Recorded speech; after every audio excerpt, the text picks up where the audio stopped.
Very good morning, everyone. I hope I'm audible to all. Yes, you're audible. Okay. So, myself, Dr. Hema Valecha. I'm a sports physiotherapist working with Sports Authority of India from the last 11 years. And I have a vast experience serving the many elite athletes of various sports disciplines. Unfortunately, I was an Indian contingent physiotherapist with 2016 Rio Olympics. So I thank you, Sai AWC, for giving me an opportunity to share my experience and knowledge to educate you all about the sports specific injuries and the prevention in shooting. And so I welcome all the athletes. This session is for all the athletes, especially for you to understand what are the specific sports injuries in shooting. And I welcome all the coaches and the respective sports science staff in my session. So to begin with, let's start. Introduction. So as you all know, what is shooting? So shooting is the sports of firing at targets of various kinds. You use different weapons, rifle, pistols and shotguns. So यहाँ पे हमारे जो भी athletes हैं तीनों discipline से हमने invite किया एंड मैं कोशिश करूंगी ताकि आप सारे डिसिप्लिन जो है राइफल पिस्टल एंड शॉटगन की कॉमन इंजरीज क्या है और उनको हम कैसे अवॉइड कर सकते हैं वो आप लोगों को समझा सकूं। ठीक है। सो शूटिंग जैसे सब लोग समझ रहे हैं it is like a sport. हमें टारगेट हिट करना होता है, हम डिफरेंट वेपन्स यूज करते हैं और इसमें मेनली क्या है कि हमें एक स्टीडी पोजीशन मेंटेन करनी पड़ती है। फायर आर्म जो है हमारी उसको होल्ड करने के लिए for the extended period of time. So जैसे कि आप जानते हैं कि जैसे दूसरे हमारे स्पोर्ट्स होते हैं उसके अंदर हमें high performance and cardiovascular impact बहुत ज्यादा लगता है, बट शूटिंग के अंदर it's just the long period of training. हमें एक ही स्टीडी पोजीशन में लंबे टाइम के लिए खड़ा होना पड़ता है and we have to hit the targets.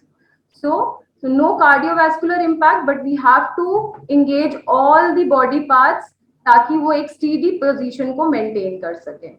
ठीक है। सो इंजरीज, देखिए इंजरीज जो है वो अनअवॉइडेबल है किसी भी प्रोफेशनल स्पोर्ट्स में, so as in shooting. But अगर इंजरी हो जाए तो वो हमारा ट्रेनिंग शेड्यूल और परफॉर्मेंस गोल को इम्पैक्ट करती है।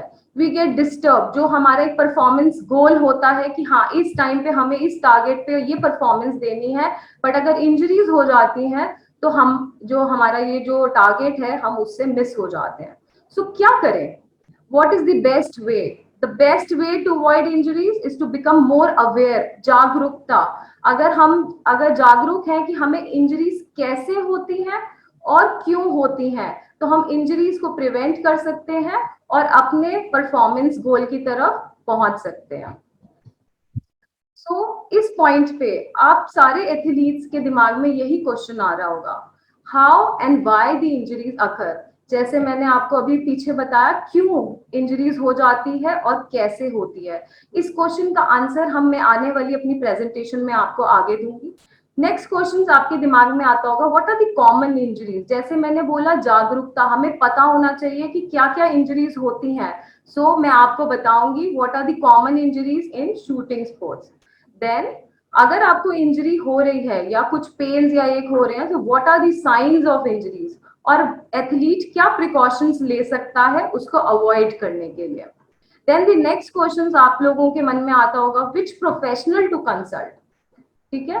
देन अगर मेरे को इंजरी हो गई है मुझे कितना रेस्ट लेना है और उसके लिए रिहैबिलिटेशन कितना रिक्वायर्ड है इंजरी के बाद। ये सारे क्वेश्चंस के हम इस प्रेजेंटेशन में आंसर्स देंगे। सबसे पहले हाउ डज इंजरी अकर। तो पहले देखते हैं इंजरी होती क्या। It's a very common term कि इंजरी हो गई इंजरी हो गई इंजरी हो गई, but what is exactly the injury means. It is a damage cause to any part of the body. कोई भी बॉडी पार्ट को डैमेज हो जाता है जो कि आपके कंट्रोल में नहीं है, that is called an injury. And किस तरह से इंजरी होती है, किस टाइप की होती है। मेनली दो तरह की इंजरीज होती हैं। आपको समझने के लिए बहुत आसान कर दिया है, इट्स अ ट्रॉमेटिक इंजरीज। मतलब आप कहीं पे गिर गए, कुछ एक्सीडेंट हो गया, फॉल हो गया, कुछ एकदम से इम्पैक्ट पड़ गया आपके ऊपर, सो that is a traumatic injuries. और उसका दूसरा रीजन होता है ओवर एक्सर्शन। अगर आपकी बॉडी की क्षमता है कि आपने इतना एक्टिविटी करना बट आप उससे ज्यादा कर लेते हैं अचानक से उस मोमेंट पे, तो that is a traumatic injuries. Then second type of injuries होती है जिसको over use injuries. I am sure सारे एथलीट्स ने ये टर्म बहुत कॉमनली सुना होगा, ओवर यूज हो गया है, ओवर यूज हो गया है. सो दैट मीन्स एक पार्ट लॉन्गर पीरियड के लिए एक्सपोज हो जाता है रिपीटेड स्ट्रेस से. So that is an overuse injuries. Okay, so there are two main types, traumatic and the overuse injuries. क्या, बट देखिए, जो ट्रोमैटिक इंजरीज होती हैं हम उन चीज को प्रिडिक्ट नहीं कर सकते और अवॉइड नहीं कर सकते क्योंकि वो अचानक होती है. That is not in our control. But हम लोग ओवर इंजरीज को जरूर अवॉइड कर सकते हैं अगर हम लोगों को इस बारे के ऊपर नॉलेज हो. ठीक है, तो these are the main how does this injury occur. These are the two main types of injuries. अब क्यों हो जाती हैं, इसका आंसर बहुत कॉमन और आसान से शब्दों में कहा जाए तो पोस्चर को आई थिंक हर कोई समझता होगा. पोस्चर, आप एक पोजीशन में बैठे हुए हैं, लंबे टाइम तक एक ही पोजीशन अटेन कर रहे हैं. सिमिलरली शूटिंग में आपका मूवमेंट नहीं है but you are holding your gun, your fire arm in a steady position for a longer time. चाहे वो शॉटगन हो, चाहे वो राइफल हो या पिस्टल हो, आपको 3 से 4 घंटे के ट्रेनिंग सेशंस में रहना होता है. कंपटीशन के टाइम पे भी आपको लंबे टाइम तक रहना पड़ता है. तो हमारे जो मसल्स है, पोस्चर है, उसके ऊपर एक स्ट्रेस आ जाता है. ठीक है, so that is the main reason कि हमारे को शूटिंग में इंजरीज होती हैं. Then the second most common is posture तो हमने अटेंड किया बट एक रॉन्ग पोजीशन में. हमारी बॉडी का एक सिंक्रोनाइज्ड अलाइनमेंट है. जैसे कि आप इस पिक्चर में देखेंगे, हमारा जो है पूरा स्पाइन है, वी हैव गॉट 33 वर्टिब्रास. ये देखें आप, सर्वाइकल से लेके सेक्रम तक 33 वर्टिब्रास हैं. So they are align in a proper manner. ठीक है, अगर आपका पोजीशन ऑल्टर्ड होता है, अलाइनमेंट चेंज होती है, तो वो उसके ऊपर अनड्यू स्ट्रेस देता है. अगर आप देख पाए साइड में फेसेट जॉइंट्स, ठीक है, तो आप शूटिंग के अंदर it is very common facet arthropathies. मतलब अगर आप रॉन्ग पोजीशन को अटेन कर रहे हैं for a longer period of time, आपके फेसेट्स के ऊपर स्ट्रेस आता है बिकॉज ऑफ द अलाइनमेंट का मिसबैलेंस होने से. So that is the main reason, wrong postural alignment. Then third and the most important thing, अगर आपने कोचेस से ढंग से टेक्निक नहीं सीखी है, ढंग से टेक्निक का एग्जीक्यूशन नहीं हो रहा है, so that is called faulty techniques. उसकी वजह से बहुत कॉमन है कि आपकी मसल्स के ऊपर स्ट्रेन आएगा. देन आपने सुना होगा trigger points. So it happens because आपका जो टेक्निक है वो फॉल्टी है और वो अनड्यू स्ट्रेस दे रहा है हमारे मसल्स पे, टिश्यूज पे. So these are the 3 main reason why injury occurs. Okay, आइए अब देखते हैं, जैसे कि मैंने कहा था कि what are the common types of injuries. Shooting के अंदर सबसे ज्यादा इंजरीज क्या हैं?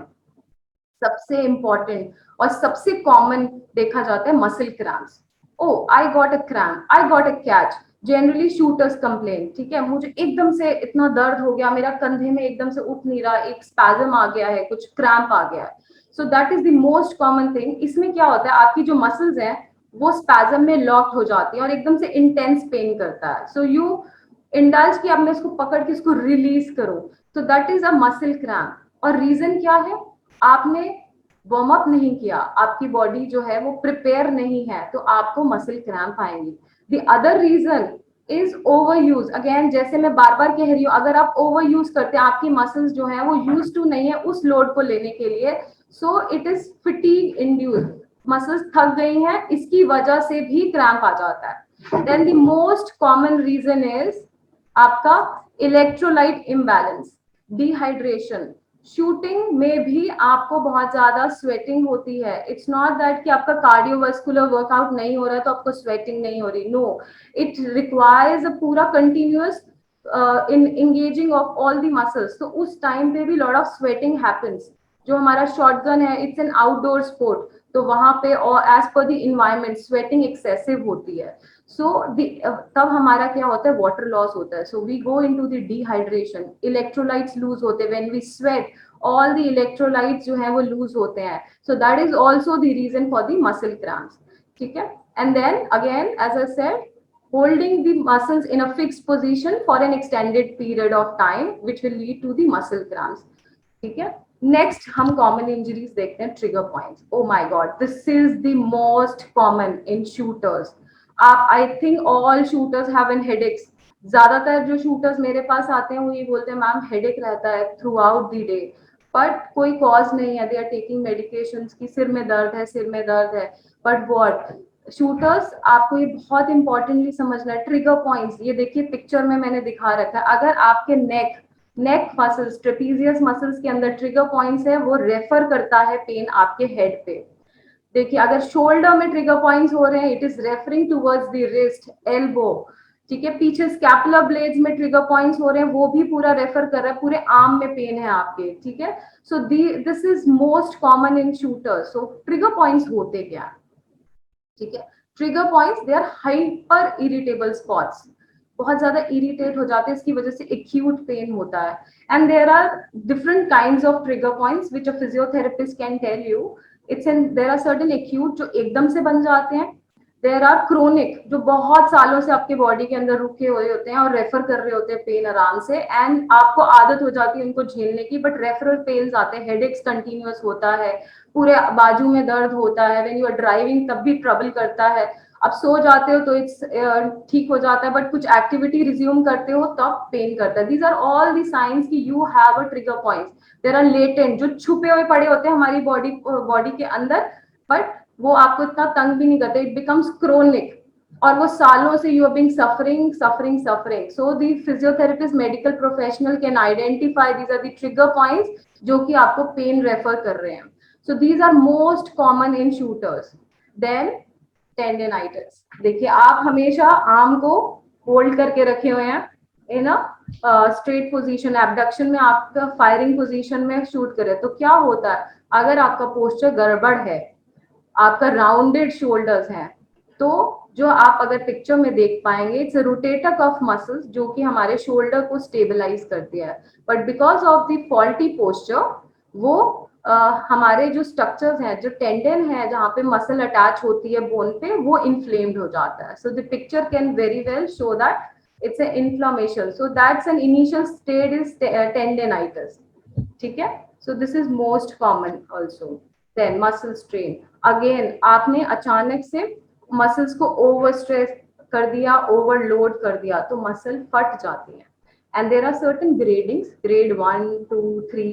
फर्स्ट इज लाइक थोड़ा मॉडरेटली टीयर हो गया, देन इज बिल्कुल बीच में ग्रेड 2, थर्ड इज पूरा complete tear, which is very rare in shooting. But grade 1 and 2 के स्ट्रेन्स होते हैं. So you need to have a check कि मैं उसको ओवर यूज ना करूं, कोई सडन जर्क ना लगाऊं. ठीक है, प्रॉपर यूज करना है in a proper position. Then the rare is the cut and the aggressions. जैसे कि राइफल शूटर्स, दे वेयरिंग, उनका वो रहता है कॉस्ट्यूम, दे वेयर इट. ठीक है, तो उसके अंदर अगर कुछ फ्रिक्शन साइट्स हो जाती हैं तो वहां पे कट्स एंड एब्रेशंस हो जाते हैं.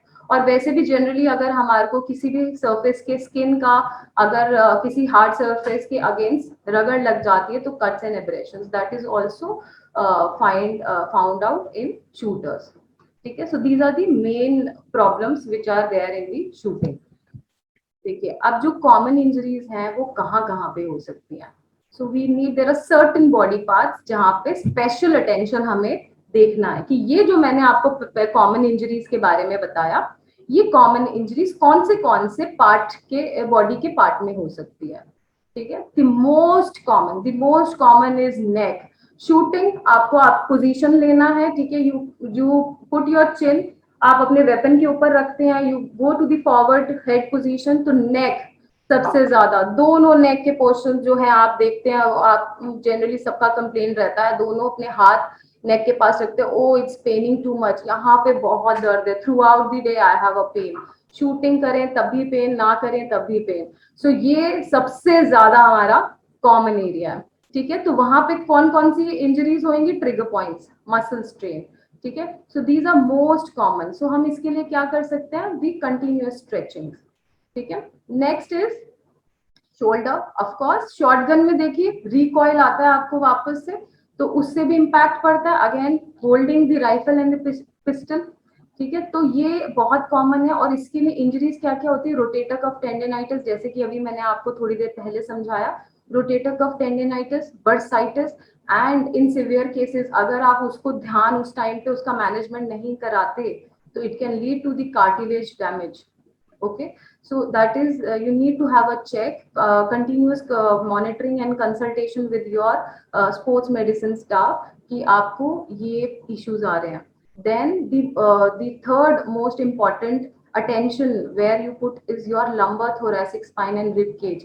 शूटिंग कर रहे हैं बट आपके बैक में पेन क्यों आ रहा है, ठीक है। So it is all related to the postures. आप एक पोजीशन को अटेन कर रहे हैं, ये फेसेस जॉइंट को अगर आप अलाइन नहीं करते प्रॉपरली तब ये सारे इश्यूज आते हैं। आपकी जो लंबर थोरैसिक और रिब केज की जो मसल्स हैं वो स्टिफ हो जाती हैं, इन्फ्लेम्ड हो जाती हैं, और जो उनका एब्जॉर्प्शन का जो मैकेनिक्स है वो कम हो जाता है, ठीक है।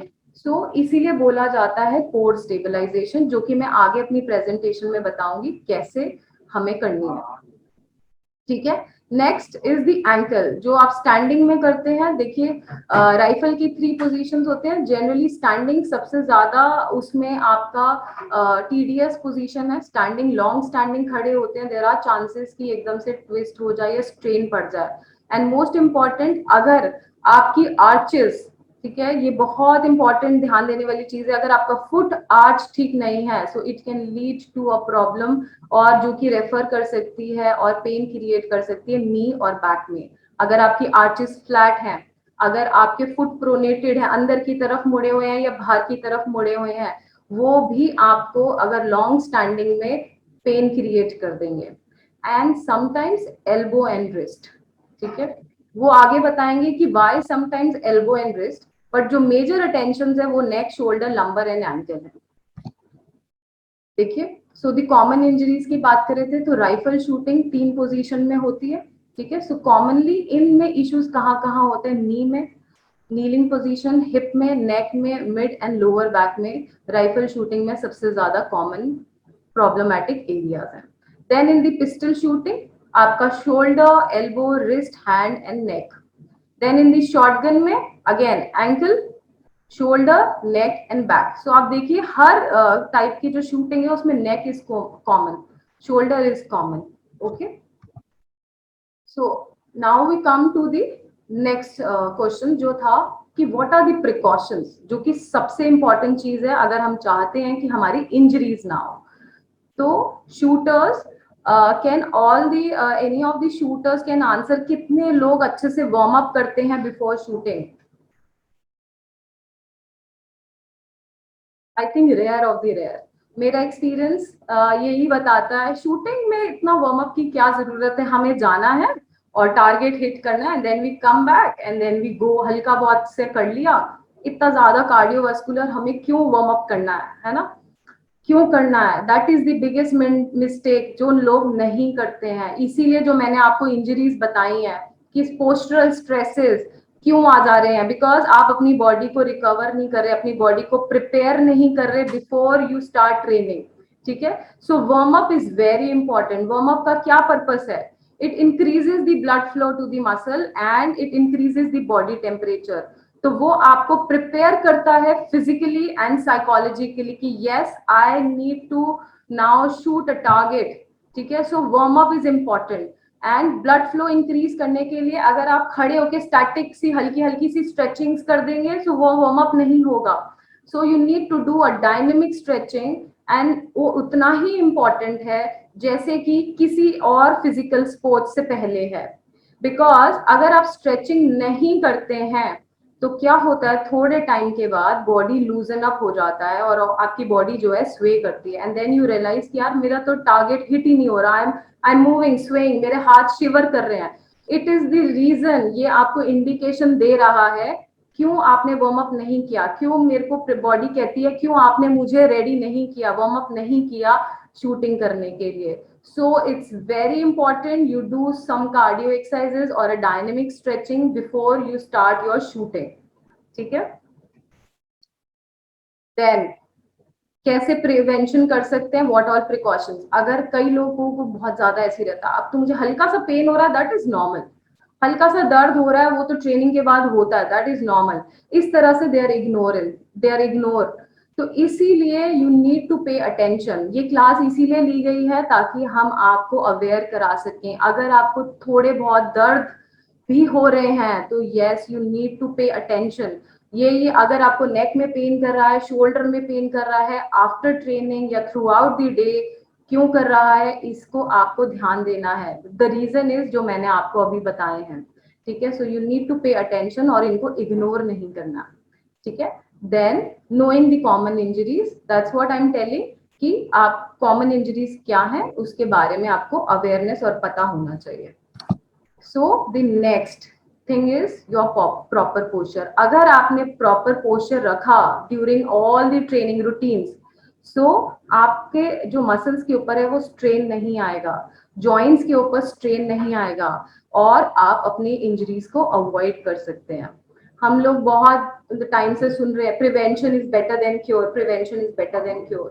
So we have to work on the prevention rather than cure. Injuries को होने नहीं देना, होने के बाद ट्रीटमेंट करने से थोड़ा सा आपका परफॉर्मेंस गोल भी डिस्टर्ब हो गया एंड टाइम भी खराब होता है। So we have to work on the prevention, that is why we are taking classes, so that you athletes understand कि हमें जागरूक रहना है, हमें अपनी इंजरीज के बारे में पता होना चाहिए और हम उसका मैनेजमेंट के लिए प्रोग्रेस करना चाहिए और कंसल्ट करना चाहिए स्पोर्ट्स मेडिसिन टीम्स के साथ।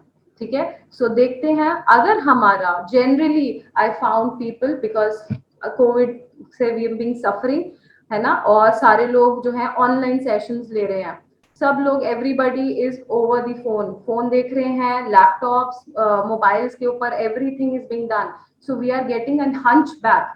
ठीक है, हंच बैक हमारा एक पोजीशन हो गया, कुब निकल आना जिसको हम बोलते हैं। तो उससे क्या हो रहा है, हमारा जो शूटिंग परफॉर्मेंस है वो डिस्टर्ब हो रहा है, क्योंकि अगर हमारा फॉरवर्ड हेड पोस्चर है तो हमारे जो नेक फॉरवर्ड के जो मसल्स हैं वो वीक हो जाते हैं, पीछे वाले मसल्स टाइट हो जाते हैं, इसीलिए हमारी हमेशा चिन जो है वो प्रोट्रूड करती रहती है एंड दैट इम्पैक्ट्स। तो जब आप शूटिंग करते हो उसके बाद आप उसके ऊपर एक्स्ट्रा फोर्स दे रहे हो और आपके नेक में पेन स्टार्ट हो जाता है। So these are the structures where the weakness happens, neck flexors, upper back में भी जो है वीकनेस हो जाती है, आपके एब्डोमिनल मसल्स जो कि कोर हैं वो वीक हो जाते हैं, हैमस्ट्रिंग मसल्स वीक हो जाते हैं, and there are tightness in the neck extensor. कुछ मसल्स वीक होती हैं तो कुछ मसल्स टाइट होती हैं। ठीक है, then the most important scapula. I hope everybody knows हमारे शोल्डर के पीछे स्कैपुला होता है जिसको हम बोलते हैं शोल्डर ब्लेड्स। ठीक है, उसका भी अगर आपके राउंडेड शोल्डर है एक टिल्टेड पोजीशन हो जाता है जिसकी वजह से आप आर्म जो एलिवेट करते हैं वो कम हो जाता है and it become stressful, painful. ठीक है, और इंजरीज का आगमन स्टार्ट हो जाता है। ठीक है, इसी तरीके से जिनका हंच बैक नहीं है तो कईयों का फ्लैट बैक होता है। There are so many positions and the postures जो कि डिस्टर्ब करते हैं आपकी शूटिंग परफॉर्मेंस को। सो अब हम देखते हैं कि हमें we are talking about prevention, again again I am talking what all precautions we need to take. ठीक है, so we need to train specific muscle group. हर स्पोर्ट्स के अंदर आपके कुछ स्पेसिफिक मसल्स जो हैं वो यूज होते हैं। So it's an whole body, ऐसा नहीं है कि आप शूटिंग कर रहे हैं तो आपका जो है बैक मसल्स और लेग मसल्स यूज नहीं हो रहा, जैसे कि आपने हमारे पिक्चर्स में देखा। बट मैं आपको फोकस करवाना चाहूंगी most important group of muscles जो कि हमारे शोल्डर्स के साथ होती हैं। And then as I was telling about the scapula, the shoulder blade, see you can see there is a rhythm, हर चीज में एक रिदम होता है। ठीक है, एक सिमेट्री होती है हमारी बॉडी में, तो that is called a scapulo humeral rhythm. ठीक है, अगर देखिए इस रिदम को बहुत इंपॉर्टेंट है मेंटेन करना। अगर आपका स्कैपुला मूव नहीं कर रहा तो आपकी जो आर्म एलिवेशन है वो रिस्ट्रिक्ट हो जाएगी, because it is a contribution of scapula and scapulo joint, scapulothoracic joint and the glenohumeral joint। तो इसमें रेशियो क्या रहता है 1:2। अगर आपका 60 डिग्री स्कैपुला मूव करेगा तो 120 डिग्री जो है आपके जो मेन जॉइंट है शोल्डर जॉइंट पे मूवमेंट आएगी। तो अगर हमें 180 डिग्री आर्म एलिवेशन चाहिए तो स्कैपुला का इंगेज होना बहुत इंपॉर्टेंट है। सो एनी मूवमेंट इट जो रेशियोज जाती है 1:2 जाता है, थोड़ा सा स्कैपुला मूव करता है फिर आगे जो है शोल्डर जॉइंट मूव करता है। So that rhythm is very important. और क्या शूटर्स इस मसल ग्रुप जो स्कैपुला के अराउंड होता है उनको एक्टिवेट करते हैं, क्या उनको यूज करते हैं?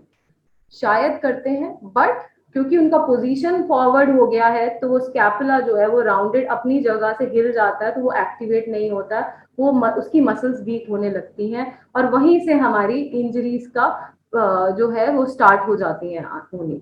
ठीक है, अभी मैं आगे आपको वीडियो डेमोन्स्ट्रेशन में दिखाऊंगी कि कैसे हमें स्कैपुलर मसल्स को एक्टिवेट करना है ताकि हमारी शोल्डर्स इंजरी से हम प्रिवेंट कर सकें। ठीक है, सो आप डायग्राम में देखिए, ये शोल्डर स्कैपुला मसल, वहीं से ही आपकी एल्बो जो ट्राइसेप्स मसल्स हैं बहुत कॉमनली लोगों को पता होता है, वो भी these are all linked, so every body part is linked. कहीं पे भी प्रॉब्लम, डिफॉर्मिटी या पेन दूसरे पार्ट को डिस्टर्ब कर देता है।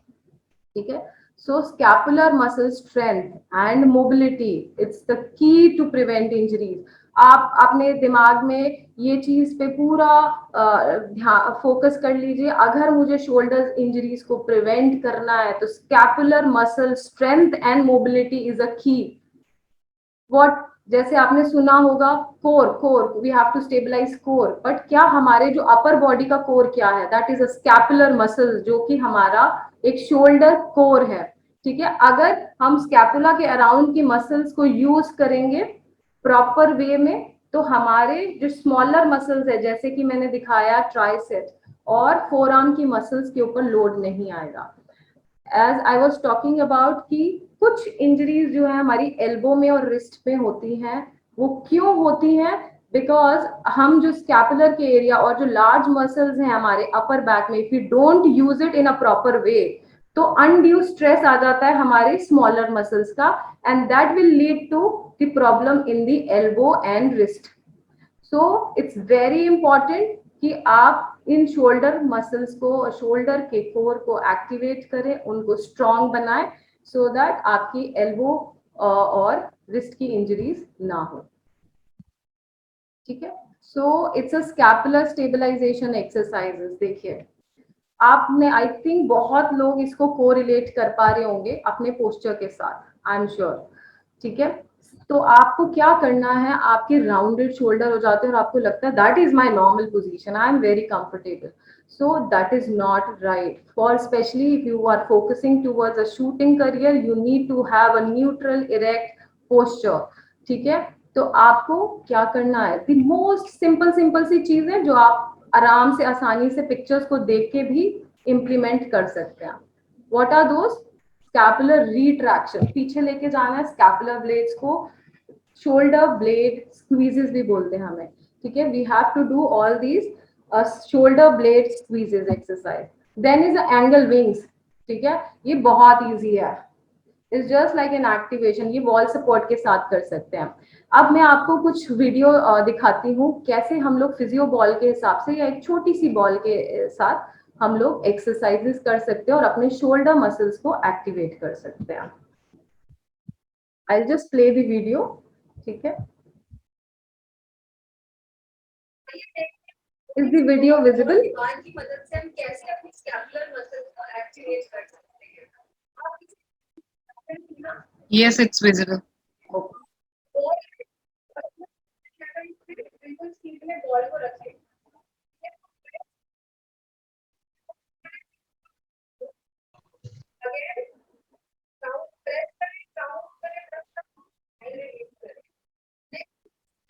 हम लोग क्या करेंगे, सिर्फ प्रेशर लगाना है और जैसे हमारे क्लॉक और घड़ी में 12 से 3 बजते हैं उस डायरेक्शन में अपने हाथ को रोटेट करना है।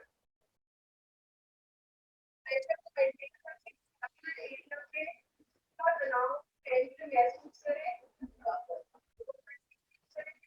प्रेशर रोटेट करने बिल्कुल भी पोजीशन नहीं कर रहा है।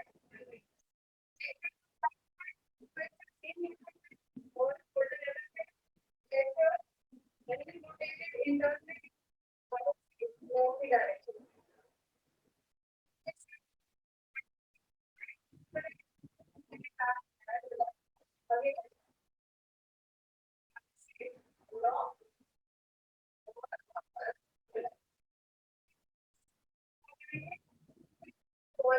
प्रेशर देना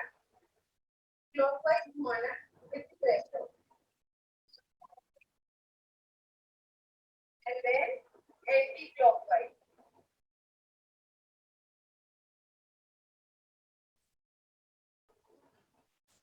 So आपने देखा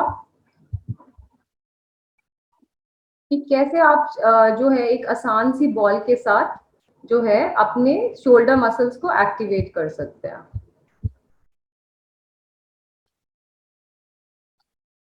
Okay, so next we'll go. Is my slide visible?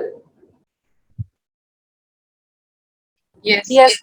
Okay, ठीक है. Then is the next progression. ये था हमारा सिटिंग पोजीशन में कोई भी वॉल से आपको कैसे करना है. वॉल प्रेस करना है, घड़ी में जो 12 से 3 का पोजीशन में प्रेशर के साथ रोटेट करना है, एंड अगेन 12 से 9 के पोजीशन में, and then rounding. So these are the exercises जिससे आप अपने शोल्डर्स मसल्स को एक्टिवेट करना स्टार्ट कर सकते हैं. ठीक है. द नेक्स्ट इज देन आपको प्रोन लाइन में, इसकी भी वीडियो मैं अभी आपको दिखाऊंगी, and I share the YouTube link ताकि आप इसको देख के आप जो है इसको फॉलो कर सके. आपने I think I am sure बहुत सारे जो हमारे एनसीओए के एथलीट्स हैं, they are being doing all these exercises, और मैं उनको एजुकेट कर रही हूँ कि प्रोन लाइन में IYTW एक्सरसाइज करना है. Reverse I dynamic T and I exercise are very good for your shoulder muscles के स्ट्रेंथनिंग के लिए. ठीक है. Then will progress with the use of the therabands. देखिए जैसे हर एक्सरसाइज का जो प्रोग्रेशन होता है, पहले होता है विदाउट वेट्स. ठीक है. फ्री आर्म्स, फ्री वेट्स, अपने बॉडी वेट एक्सरसाइजेस करनी होती है. उसके बाद आपको धीरे धीरे प्रोग्रेस करना होता है टुवर्ड्स द रेजिस्टेंस. तो जब आप एक्सरसाइजेस करेंगे तो पहले अपने बॉडी वेट के साथ में करेंगे. Isometric is very important, and then you progress towards an isotonic with resistance. तो हम लोग जो important for shooters are the external rotators, then is the आपका हॉरिजॉन्टल रोज, सिटेड रोज लेना है रोइंग पोजीशन में, then is your shoulder extension. ठीक है. देन जैसे कि मैंने पहले बताया था कि स्ट्रेंथनिंग द कोर, तो कोर को स्टेबलाइज करना है. So it's not only the abdominal muscle. Generally बहुत लोगों को एक रॉन्ग मिथ रहता है कि हमारे जो पेट की मसल्स हैं वही हमारी कोर है. No, it is not only the abdominal muscles. It should include your glutes, जो आपके बटक के एरिया के मसल्स हैं, your lower back muscles. तो ये सारा जो है वो it works as a corset. जैसे कि आपने देखा होगा कि बेल्ट होता है, इसी तरह से पूरा abdominal and back muscles includes your core. ठीक है. So we have to do the core strengthening as a prevention, as a precaution, so that the injury should not occur. ठीक है. So for rifle and pistol shooters के लिए किस तरह की हमें ट्रेनिंग करनी है. So we have to work on the endurance, because हमें लॉन्ग टाइम खड़े रहना है एक स्टीडी पोजीशन में, एंड रादर देन आइसोटोनिक, मतलब कि अगर आप फॉर एग्जांपल बाइसेप्स के कर्ल्स कर रहे हैं, दैट इज आइसोटोनिक मूवमेंट हो रहा है. बट रादर देन कर्लिंग करने के से बजाय उसको होल्ड करें बाइसेप्स के एक्शन के उसमें, जिसको हम बोलते हैं isometric. The fourth generation is maximum. हमारे जो पिस्टल राइफल्स के लिए अगर आप बॉडी बिल्डअप देखें तो हमें बल्किंग नहीं चाहिए, बॉडी बल्क नहीं चाहिए. We need a strength which is isometrically toned. ठीक है. So endurance and isometric strength की तरह हमें काम करना है. वो कैसे होती है स्ट्रेंथ ट्रेनिंग, जिसमें हम high repetition with low weights करेंगे. We don't need to increase the weights, we need to increase the repetition and with low weights. ठीक है. फिर जैसे बताया, the stronger the core, the better the steadier the hold will be. आपका जो स्वे feel करते हैं कि आप खड़े खड़े झूम रहे हैं, आगे पीछे जा रहा है, टारगेट हिट नहीं हो रहा, टारगेट मिस हो रहा है, वो इसीलिए होता है क्योंकि आपकी कोर स्ट्रांग नहीं होती. So you need to strengthen your core. ठीक है. And your all the shoulder muscles. ठीक है. Then the most important thing आपके लिए for prevention of injuries is a proper nutrition and hydration. You need to drink lot of water before the training. During training it's also important because you're losing your electrolytes, आपका water loss हो रहा है through sweat, आप dehydrate हो रहे हैं. So before, during and after training it's very important that you keep drinking water with electrolytes, and then you should have some fruits and snacks before training and after training as per the nutritional guidance. The nutritionist will guide you. ठीक है. So then is how do you do the cool down. जैसे कि मैंने बोला warm up is important. तो क्या shooters cool down करते हैं? उनको तो लगता है just use your shoulder and then बस थोड़ा सा हिला लिया एंड देन जस्ट गो। तो इसी वजह से रीजन है कि आपकी इंजरीज डेवलप हो रही है, ट्रिगर पॉइंट्स आ रहे हैं, मसल स्ट्रेंथ स्ट्रेन्स आ रहे हैं। So you need to cool down. तो कूल डाउन में किस तरह का कूल डाउन करना है शूटर्स को? The first most important thing is a static stretching, because you are doing your static movement है आपका, तो जिस पोजीशन फायर आर्म एक्सटेंडेड आपने रखा हुआ है उसके ऑपोजिट आपको स्ट्रेच करना है, ताकि वो मसल्स जो यूज हुई है ड्यूरिंग ट्रेनिंग वो रिलीज हो जाए। So static stretching with the hold of 15 to 30 seconds is very important, and each stretch should be repeated 2 to 3 times. That's it. And then loosening, because आपका muscle tense होता है, you are thinking, you are focusing, your all the muscles are in tensions, so you need to do the loosening with the breathing exercises. Okay, so focusing on the muscles you have worked out, उसको आपने loosening करना है, static stretching देनी है, ताकि आप prepare हो सके, आपकी बॉडी प्रिपेयर हो सके नेक्स्ट सेशन के लिए। So cool down and warm up is very important part in shooting as with the other sports. ठीक है, then what the next step is 8 recovery. ठीक है, जनरली एथलीट्स को बहुत जल्दी होती है, अब मेरे को इंजरी हो गया, मुझे ठीक कर दो, अब मुझे वापस जाना है, मुझे अब ट्रेनिंग करना है, मेरा ट्रेनिंग मिस हो रहा है। सो there is no shortcuts.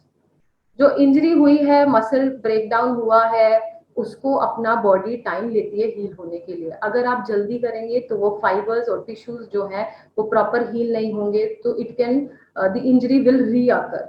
So you need to give an adequate time, और as educated by your expert, sports science expert, आपको उस तरह उतना ही रेस्ट लेना है जैसे बताया गया है, ताकि उसकी रिकवरी हो सके। ठीक है, इसमें बहुत इंपॉर्टेंट रोल है that is called a passive rest. ये नहीं कि आपने अगर शोल्डर इंजरी हुई है तो आप फुल बॉडी रेस्ट ले लेंगे। So you need to just give a rest to your shoulder area and rest activities you can do with the other parts. And then उस पार्ट के लिए आप फुल बॉडी का रिकवरी के लिए it's very important you take an good amount, adequate amount of sleep. Generally आजकल सब लोग मोबाइल्स पे इंगेज रहते हैं, so they don't take a proper sleep. सोने से पहले भी मोबाइल्स देखते हैं, they are in the muscles and eye muscles are tensed, क्योंकि शूटिंग में हमारा आई का जो vision is very important. Your head muscles, उसके अंदर टेंशन नहीं होना चाहिए। So you need to take an adequate amount of rest, sleep लेना है, and you can go towards a relaxation methods, जैसे कि मेडिटेशन करिए, you can go with the good massage, 15 दिन में अच्छे से जाए ताकि आपकी बॉडी रिलैक्स हो, टेंशन जो है वो रिलीज हो and you ease out. So these are important things, and अगर ये सब आप फॉलो करते हैं तो आप इंजरीज को प्रिवेंट कर सकते हैं। ठीक है, so who are the professionals? आप एथलीट्स आर कि किसको कंसल्ट करना है? Of course the physical therapist. Physical therapy interventions बहुत बेनिफिशियल हैं शूटिंग एथलीट्स के लिए। वो आपका असेसमेंट करते हैं, they check your flexibility, strength, postural stability को देखते हैं, पूरा बायोमैकेनिक्स इवेल्युएट करते हैं, and then according to the condition they give you the treatment. और आप चाहे वो एक्यूट हो या क्रोनिक हो, बहुत पुरानी हो, they give you treatment, and as per their assessment evaluation के हिसाब से अगर जरूरत लगती है they refer you to the sports medicine doctors further interventions के लिए। और कुछ मेडिकेशंस नहीं है तो they will do. So it is a team work. Sports medicine doctors को कंसल्ट कर सकते हैं, फिजियोथेरेपिस्ट को कंसल्ट कर सकते हैं अपने इश्यूज के लिए आप। So what a physiotherapist do, like physiotherapist करता क्या है? वो बहुत सारी टेक्निक्स अप्लाई करता है। इट्स नॉट ओनली एक्सरसाइज बता देना एंड रिलीज कर देना, no, it's a lot of things. So the movement and exercise आपका बहुत सारा, जैसे मैंने बताया, इवैल्यूएशन करते हैं, we give a manual therapy. अगर आपका अलाइनमेंट बिगड़ा हुआ है, we you know ask like your body को अलाइन करते हैं वापस। So we use lot of the soft tissue techniques, joint manipulations, mobilizations we do to correct your alignment. ठीक है, biomechanical faults है उनको ठीक करने के लिए we do lot of things, and then of course we have a lot of modalities to use. Therapeutic modalities are there. अगर बहुत ज्यादा inflammation है, pain है, swelling है, so apart from the medicines हम लोग उस localized part पे ही we apply these modalities ताकि आपका pain relief हो सके, inflammation हो सके। इन्फ्लामेशन कम हो सके, ठीक है। Then there are other methods जिसको हम बोलते हैं ड्राई नीडलिंग्स आर देयर, जैसे trigger points are very common, वो कुछ बहुत डीप होते हैं जो कि मोडालिटी से या मैनुअल रिलीज से नहीं निकल पाते, तो we go with an invasive methods as the only invasive method. After taking the consent हम we go for the dry needling, ठीक है। कुछ हाइड्रोथेरेपी पानी के अंदर भी हम लोग ट्रेनिंग देते हैं ताकि आपकी मसल स्ट्रेंथन हो सके और जॉइंट्स के ऊपर वेट ना हो, बिना वेट के हम लोग आपके जॉइंट्स को स्ट्रेंथन कर सकते हैं with the help of hydrotherapy. We have modalities, traction है। देन जो हमने थेरेपी दी है आपको, उसको मेंटेन करने के लिए या फिर अलाइनमेंट को मेंटेन करने के लिए we apply tapes. There are lot of tapes available, जैसे काइनेजियो टेप्स के बारे में सुना होगा, जो कलरफुल टेप्स आती है। There are dynamic and athletic tapings. Then we do the cupping. So lot of techniques physiotherapists do as per their evaluations, और हर फिजियोथेरेपिस्ट अपने हिसाब से बेस्ट ट्रीटमेंट देता है ताकि आपको अर्ली रिकवरी हो सके, ठीक है। सो व्हाट इज रिहैबिलिटेशन, बहुत कॉमन वर्ड है rehabilitation. We are towards our end of the session में, जो कि बहुत इंपॉर्टेंट है समझने के लिए आप लोगों को, क्योंकि मैक्सिमम एथलीट्स को I think they are being suffering from one or the other reasons, so we need to rehabilitate. Rehabilitate का मतलब क्या है? So it refers to the activities of restoring something that has been damaged to its former position. जब आपको injury नहीं हुई थी पहले, आपके टिश्यूज कैसे थे, आपकी कंडीशन कैसी थी, आपका फिजिकल परफॉर्मेंस कैसा था, उसको वापस पहुंचाने इंजरी के बाद में, दैट इज अ रिहैबिलिटेशन। तो हम स्पोर्ट्स में rehabilitation is the approach which use for the prevention. अगर हम लोग we are taking the sessions कि आपको एजुकेट कर रहे हैं, so that comes under the rehabilitation. We are working towards prevention कि इंजरीज होए ना। देन अगर कुछ प्रॉब्लम है, we evaluate and then we are giving a treatment and we are making you ready return to sports, so that is a rehabilitation, ठीक है। सो अब देखिए द मोस्ट इम्पॉर्टेंट, सबसे ज्यादा इंपॉर्टेंट है सारी चीजों को बैलेंस एंड कोऑर्डिनेशन। जो शूटर्स कंप्लेन करते हैं हम लोग स्वे कर रहे हैं, हमारा हाथ कांप रहा है, कंसंट्रेशन नहीं आ रहा, फोकस नहीं आ रहा, इंजरी हुई उसके बाद तो और ज्यादा जो है हमारा टारगेट हिट नहीं हो रहे।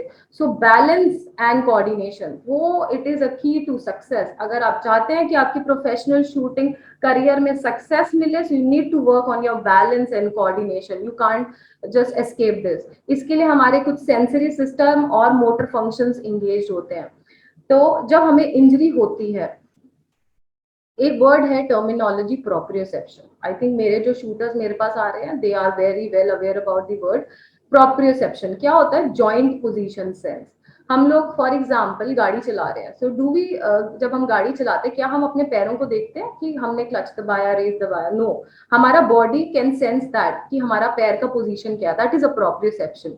जब हमारी इंजरी हो जाती है तो प्रोप्रियोसेप्शन जो है वो कॉम्प्रोमाइज हो जाता है, और जब इंजरीज रिकवरी भी हो जाती है, ये वापस अपने आप नहीं आता। You need to train this. सो उसको ट्रेनिंग्स दी जाती हैं जो फिजियोथेरेपिस्ट आपको गाइड करता है। You need to work on your proprioception, ठीक है। उसके लिए हम लोग क्या करते हैं, देयर आर एक्सरसाइजेस, जैसे कि आप देखेंगे, देखिए अगर इस पिक्चर में आप देखेंगे, जैसे Avani Lekhara the gold medalist para वाली, so she has got a neck issue, तो हम लोग उनको क्या दे रहे हैं, बॉल से, बॉल जो है it is a mobile structure, so we are giving a proprioception, ठीक है। कि अगर एक मोबाइल स्ट्रक्चर को अगर हमें नेक मूवमेंट करना है तो the feedback is going to the brain, ठीक है, तो ब्रेन में जा रहा है, that is a proprioception. After injuries we are giving a proprioception training, strengthening करवा रहे हैं। देन आप देखेंगे हमारे जो सिंगराज जी हैं, उनको हम लोग स्कैपुलर स्टेबलाइजेशन दिखा रहे हैं पोस्ट इंजरीज। शोल्डर में ट्रिगर पॉइंट्स थे, ट्रिगर पॉइंट रिलीज कर दिया, it's not the solution. Release करने के बाद you need to strengthen those muscles, ठीक है, उनको मसल्स को स्ट्रेंथनिंग करवाना है, प्रोप्रियोसेप्शन लेके आना है, so that you are ready to return to sports. They were ready and they bought a medal in the Paralympics, ठीक है। सो देन जैसे देखिए पैरों के लिए बूसू बॉल हम लोग यूज करते हैं। सो डिफिकल्टी लेवल बढ़ाते जाते हैं हम लोग, ठीक है। So we have to balance, single leg balancing बड़ा इंपॉर्टेंट है फॉर अ शूटर्स। अगर आपका बैलेंस 1 मिनट तक आप कर पा रहे हो, you have a good balance. Generally shooters में देखा गया अगर वो 3 minute with the eyes close balance कर पा रहे हैं, they have a good balance, ठीक है। So we then progress towards an unstable surface. BOSU ball use करते हैं, डिफरेंट एक्टिविटीज देते हैं ताकि उनका प्रोप्रियोसेप्शन बहुत अच्छे से वापस आ सके, ठीक है। So the conclusion, So sports physiotherapists, they are a part of an extensive multidisciplinary team. जैसे मैंने आपको बताया, so all the professionals, हम लोग in consultation with the coaches, doctors, trainer, nutritionists, exercise physiologists, anthropometrists, ये लोग सब अपना अपना काम करते हैं and accordingly physiotherapist is a part of it. इसमें हम लोग communicate करते हैं जो deficiencies, कमियां होती हैं shooters में, we just do the evaluation and then there is an implementation कि उसको ठीक कैसे कर सकें. So a focused rehabilitation program under the guidance of a sports physiotherapist आपकी flexibility, balance, strength, range of motion improve करेगा and will help you to return to sports in shooting with the confidence. ठीक है? So that I come to the conclusion. Thank you so much. And for all your queries, आप जो हैं मेरे को email कर सकते हैं. और क्या कहते हैं, आपको अगर आपको कुछ एजुकेशनल वीडियोस के बारे में, तो आप मेरा यूट्यूब चैनल से सब्सक्राइब करके आपको स्कैपुलर स्टेबलाइजेशन एक्सरसाइजेस के बारे में आप और देख सकते हैं और सीख सकते हैं. Thank you so much. Now the forum is open for the questions. किसी को कोई भी क्वेश्चंस या क्वेरीज हैं, please feel free to ask. Hello ma'am. Hello. Yes yes मेघना, प्लीज टेल. मैम मैं 10 meter air rifle and 50 meter 3 position की shooter हूँ. मैं मतलब स्ट्रेचिंग वगैरह प्रैक्टिस से पहले करती हूँ. मैं एक्सरसाइज भी करती हूँ, रनिंग भी करती हूँ कम से कम 5 किलोमीटर. पर बीच में अभी क्या हुआ था, लास्ट टाइम ऐसा मुझे कोई ऐसे गाइडेंस नहीं मिला था, तो मैं ऐसे ही प्रैक्टिस करती रहती हूँ. तो मुझे नी में इंजरी हो गई. फिर पुष्पा मैम मेरे कांटेक्ट में आई और थोड़ा मैं मतलब सर नीलेश सर जो है वो मुझे सब करके देते थे जो भी उसका होता था, पर उससे थोड़ा बेनिफिट रहा. पर अभी मैं वापस से जब प्रैक्टिस करना स्टार्ट किया है तो वापस से मुझे नी में इंजरी मतलब इंजरी जैसा होने लगा है. और मैं रनिंग स्ट्रेचिंग कुछ भी करती हूँ तब ऐसा कुछ नहीं होता. और बीच में लॉन्ग टाइम के लिए मैंने प्रैक्टिस भी बंद कर दी थी. तो रनिंग वगैरह मैं करती हूँ तो मुझे कुछ नहीं होता, पर जब भी मैं स्टैंडिंग करती हूँ, ज्यादातर स्टैंडिंग के बाद ही मुझे नी के राइट साइड में पेन होने लगता है. ओके. तो मेघना, इसमें ये आपका एक तरफ से आपका लूपहोल ये रह गया कि आपने रेस्ट ले लिया बहुत ज्यादा. सो जो एथलीट्स की जो इंजरीज होती हैं उसके अंदर रेस्ट जो है वो सॉल्यूशन नहीं है. कोई भी दर्द का इलाज जो है वो रेस्ट नहीं है. You have to find out. तभी बोला जा रहा है कि आपको जब रेस्टिंग टाइम है, when you are not shooting, so you need to focus. जैसे कि मैंने आपको इंजरीज के बारे में, these are the troubling areas. आपने कंसल्ट किया एक फिजियोथेरेपिस्ट से या कोच, उसके बाद वो आपको कुछ गाइडेंस देते हैं. आपने थेरेपी देने के बाद वो आपको बताते हैं कि रिहैबिलिटेशन, तभी मैंने बोला दैट इज मोस्ट इम्पॉर्टेंट कि रिहैबिलिटेशन के ऊपर फोकस करना है. उस टाइम पीरियड में जो इंजरीज आपकी हुई हैं, प्रोप्रियोसेप्शन लॉस हो जाता है, मसल्स टिश्यूज जो हैं वो वीक हो जाते हैं. So you need to work on the strength. उस टाइम पे आपको उनको स्ट्रेंथन करना है, प्रोप्रियोसेप्शन ट्रेनिंग करनी है. तभी आप रेडी होगे. जब आप अपनी शूटिंग पोजीशन स्टैंडिंग करोगे तो पेन नहीं आएगा. सो प्रोबेबली आपने थेरेपी तो ले ली होगी, पेन रिलीफ हो गया होगा, बट उसके लिए वापस रिटर्न टू स्पोर्ट के लिए जो स्ट्रेंथ ट्रेनिंग है वो नहीं की आपने, जो आपको अब करनी है, ताकि आपकी मसल उस लेवल पे पहुंच जाए जैसे इंजरी से पहले थी. ठीक है? अच्छा, okay ma'am. Okay, thank you ma'am. Good morning, Dr. Hema. Yes, good morning. This is regarding a pistol shooter. So in 25 meters, in 25 meters pistol, Okay. what happens is there is a lot of recoil that comes in one hand, unlike the rifle or where it is absorbed by the body. In the pistol, the entire recoil in the shock is taken by the shoulder alone. So because the force travels through the wrist, elbow, and then to the shoulder. So I would like to know, like, what is the probable things that we should be taking as a precaution to avoid an injury in future, and what is the impact of the deltoid and the rotator cuff on the movement of the shoulder, for that matter. So what should be the preventive things that we should be taking care of? Okay. So the same as I said, as I've told you during my presentation, so you need to work on your scapular stabilization muscles. So the scapular muscles हैं हमारी rotator cuff के साथ साथ there are other muscles जैसे कि हमारी rhomboids हैं, latissimus dorsi हैं, ठीक है, serratus interior muscles हैं. So in consultation with the physiotherapist, whosoever is the locally available to you, you need to know how to strengthen those scapular muscles. ठीक है, उसके बाद आपको रोटेटर कफ की एक्टिवेशन, स्कैपुलर मसल्स की activation is important as a preventive measure. तो आपको recoil झेलने की बॉडी में और मसल्स में क्षमता आ जाएगी. So you need to work on your scapular and neck muscles. So that is what my message to you. Neck, scapular area, muscles you need to work on as a prevention for the injuries. Okay. Thank you. In fact, I saw one more. I have one more question on this. Yeah. Because usually about this balance part, most of the shooters have a very common problem, like where they keep swaying front and back. So we tell them that you need to improve on your ankles and the lower body and the core, basically to stop it. About the balance. Yes, as I said in my presentations, you need to work on your core. If you are swaying too much front and backwards, sideways, that means your core muscles are not strong.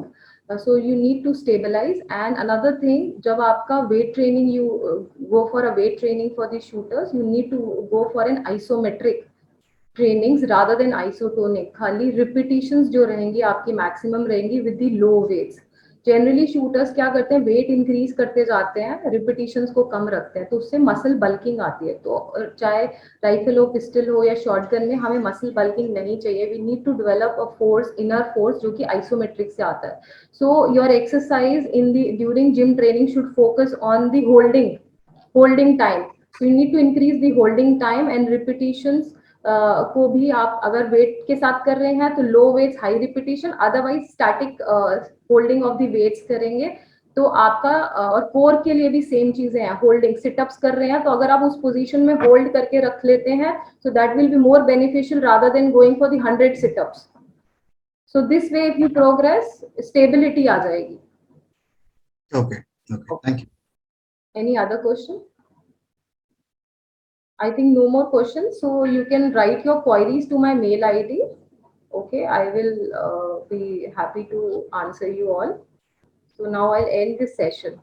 Thank you so much. Thank you. Thank you so much. It was very informative. Thank you. Thank you. Thank you.